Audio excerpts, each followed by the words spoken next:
Hi, this is Linda Burton And this is Leslie Bracero. with Let's Talk.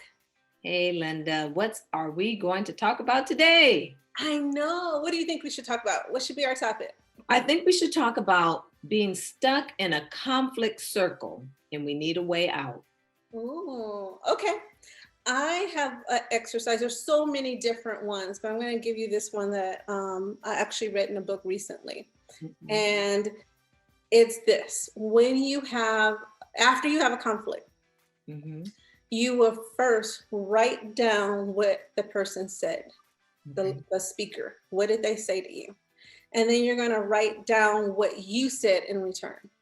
And that's it so Okay. far. Okay.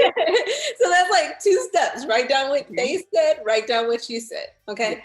And then step 3 is you need to relook at that. Look at step 2, which is you. And it Mhm. seemed like everything always go back to you because you can only change yourself, right? That's So good. so you're going to look at step 2 of what you said. How did you respond? And you're going to see if that was good, healthy communication. Mhm. And you're going to like just mull over that for a second. And I know we talked so many other times on communication. So what do you think a good, healthy communication as a response should be? I think if you acknowledge what they say first, Yeah. realizing that what they're saying is important. Mm-hmm. And that will diffuse the oncoming storm because you're validating them too. Mm-hmm. When we get in a conflict, then we internalize and make it all about me. Me. You hurt my feelings. You hurt my feelings. Me. No, it's not about me. It's about the other person. So I think that helps to diffuse it. Would you say that? Yes. Okay. Also, their feelings with that. Okay. You're angry, you're sad, you're mad, Mhm. it sounds like you're struggling, understand, just their feelings help as well. Yeah. um what else do you think? Showing that you care and showing respect is a big. Absolutely. That's a big thing because I feel like if you can show respect to the person, again, that will alleviate a lot of the drama that is surrounded by conflict because you are taking the time to acknowledge them. Yeah. Yeah, we have to show respect. Instead of that quick wash off, I'm sorry, and don't even let them really finish explaining what you did and how you made them feel, and repeating it back, or I hate saying repeating. So let's say paraphrasing back in your own words of Mhm. what you heard them say, of how they feel and what you have done, and Yes, acknowledging it. That's the next exactly. one, is acknowledging it. When you did something wrong, if you hurt that person, if that person is coming to you and saying something negative about you and it's true, you Mhm. need to acknowledge, yes, I did do this to you. That's And good. we missed that. And it seemed like the person keeps repeating it and repeating it because they need to know, the hurt you put me through. Yes. Very good. Hmm.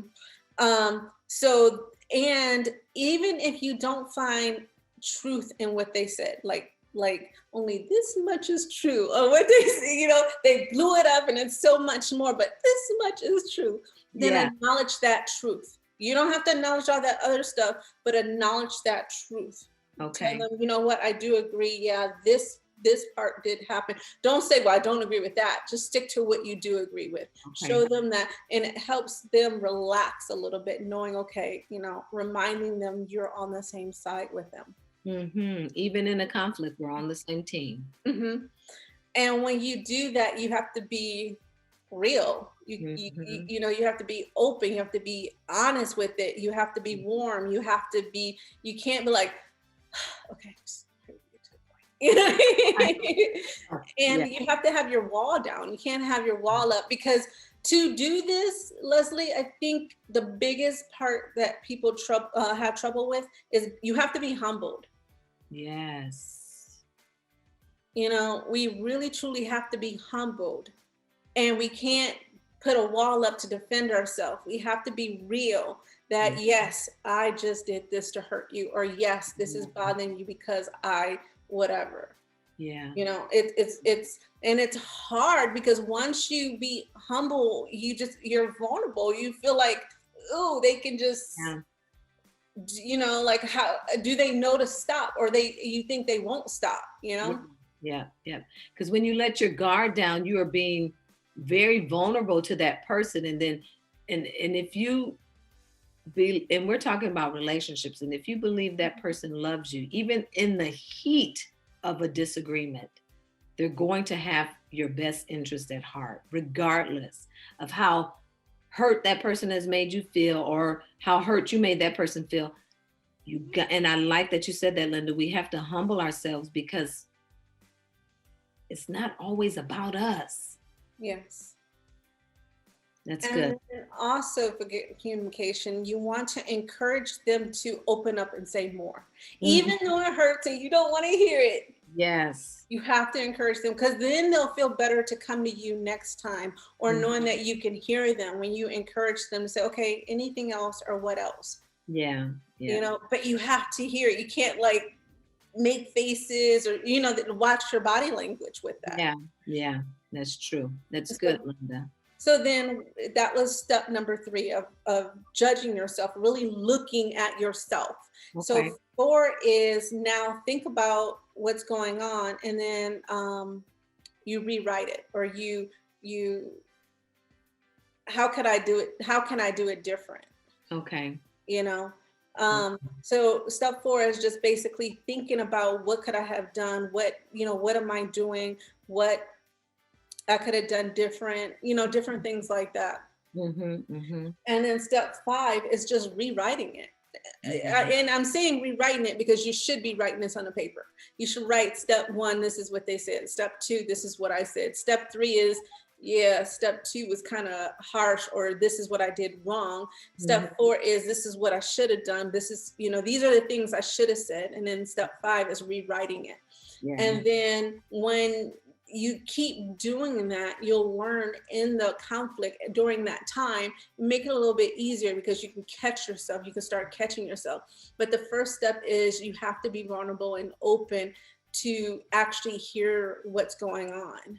Mm-hmm. So to me, that was when you said that, that's the first thing that came to my mind is that.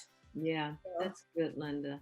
Very good advice. Very good advice. And I can just identify so much with what you're saying. And I'm sure a lot of people out there can as well, because when we're dealing with people, when we're dealing with us, you're dealing with conflict because no one is the same. Everybody has different opinions, different values, different likes and things, like different likes and dislikes.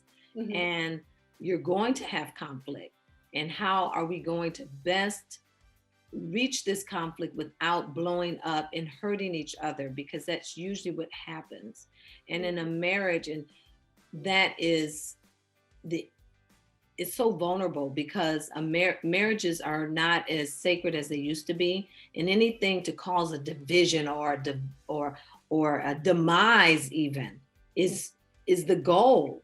So if we can work hard, and when I say work, I'm saying make it our goal to put the other person first, it's going to alleviate a lot of that. But that comes through time, Linda. That's not just something you wake up and do, especially if you've been doing this thing on your own. Like me, I've been single a long time, and Yeah. I didn't have to like think about how somebody else felt because I was in my house. Yeah, How'd you feel, but you Leslie? How'd you did. feel? But you did. And that's what I love about us talking about communication, because we get stuck there thinking, okay, we've been single, or, you know, in that mindset, but you Mhm. automatically do it. You do it with your coworkers, you do it with your neighbors, you do it with your sisters, and you know what I mean? You do it. But the only thing that's different is that you're not living with these people. Yeah. You're living with these people 24/7. You really got to be about it. Because And yeah, it's a different thing of being more vulnerable. You're totally naked. You're totally bare and open with your spouse that's compared to your neighbors and stuff. You can still kind of hide between you. You might not have a big wall, but the wall is at least to your knees. exactly, exactly. But With with your your spouse, spouse, you're all out you there. can't be no wall. Yeah, you're just Yeah. out there. So yeah, so I do understand that. What do you think about using it as an example? Do you think we can give an example of one? Well, yeah. Personally, like my husband enjoys watching television. I'm Okay. not a big TV watcher. Um, but he enjoys movies, he enjoys TV shows. And he enjoys different kinds of shows, and sometimes he likes the action movies, and some action movies have a lot of profanity and things. And I'm not one big on listening to profanity in movies. I just don't like it. I don't like profanity, period. Mhm. Well, I know watching movies is important to him. And one particular instance, he was watching a television show and he said, "This is clean," because he knows if he puts that on there, then I'm more prone to watch it. So he said, "This is clean. Will you please come and sit and watch TV with me?" And my first reaction was, I gotta go, because I'm working on the computer. I have to get in front of the computer to work with my students. I gotta go. I'm on a time frame. And I could see that it crushed his feelings because his face changed. So that's what you said to him. I got to go. I have to go. Okay. Yep. But what I could have said after listening to this, I could have said, so wait, step one is him asking, can you watch TV with me? Step two is what you just said. I got to go. I have something else to do. Okay. So now step three is, what was wrong with that? Was that good communication? Yes or no? No, it wasn't. Okay. So step three is realizing it was not healthy, good communication. So now step four is, what was wrong with that? Like, what was wrong? I didn't acknowledge that he enjoys watching television and he enjoys my company watching a television show. So I didn't acknowledge that. I just brushed it off because I had a goal. I had somewhere to go, and not taking the time to validate his desire at that point, at that moment. And then step five is, how would you have redone it? How I would have redone it, looking back, and having taken so many notes, I would have said, I know that watching television is important to you, and I know having me in the company as your company watching a television show that's clean is important to you. But right now it's not a good time because I'm on the clock and I need to get back to my students. What else could you have added with that sentence right there? Is there another time that we can do it? Or you're free at this time to do it? Yeah, I'm free at this time. I'm free during my lunch break. Can we get together and go back and watch it then? I could have done it. But you get so locked in, man. I'm trying and I'm loving these conversations, Linda, because it's helping me. It's really, really helping me. Because that's what it's about. It's life's lessons, right, Linda? Yes, it is. So, well, Mm-hmm. that's cool. So we need to take the time and try that. Once you get used to it, and after you write it down, you're able to do it in front of the person then. But give it a chance. It's hard because it's no more about what I want, how I feel right now. It's about this person. Now, if you clearly know this person is picking on you or trying to irritate you, as your response, you do have the right to acknowledge of how you feel of what they said. And I feel statement, only I feel statement, and it has to be about you. So, I feel that, that this is, it's heat, I feel like I'm gonna get heated up. Can we do it this at different times? I kind of feel like you're picking on me, or this is going somewhere else, and still explain because whatever they did or whatever they said, to acknowledge that you heard them. But it's not too often that you would have to do that, because usually the person you're with, or you should be with, you guys should be trying to help each other move forward and closer, not farther. And if they're picking on you or trying to irritate you on purpose, they're not moving forward in your relationship. So, and I know there's exceptions, and we all have our moments and different moods and different, things like that. But in majority of the time, we should be moving forward with that person. Good advice, Linda. You're such a good person to talk to. I'm so glad that we can have these times together. Like It's about us just talking it through and filling it out. It takes two. No man is an island. One fashion or another. Okay, Leslie, anything else we can explain or talk about with this? Well, Linda, I really like what you said, and I think that other people will benefit from that. Where did you get this information from?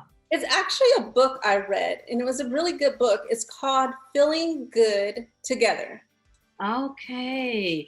Oh, wow. So that's a good book for other people if they want to get some more information about this topic. I love that, Linda. Oh, yes. I highly recommend this book because he goes from, he even says how some people don't even want to get better. Like they like having this argument. It could be a high for them.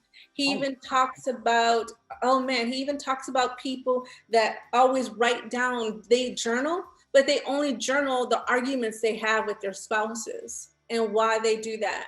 And I mean, he talks about so many different things. He even talks about before you get to that level, or if you're stuck now, how you can pick one issue and do what we just did, that 5 steps to break through that issue. So it's an excellent book to get and to read, to do. I highly recommend it. So yes. excellent. Okay, good. Thanks, Linda, for the tip.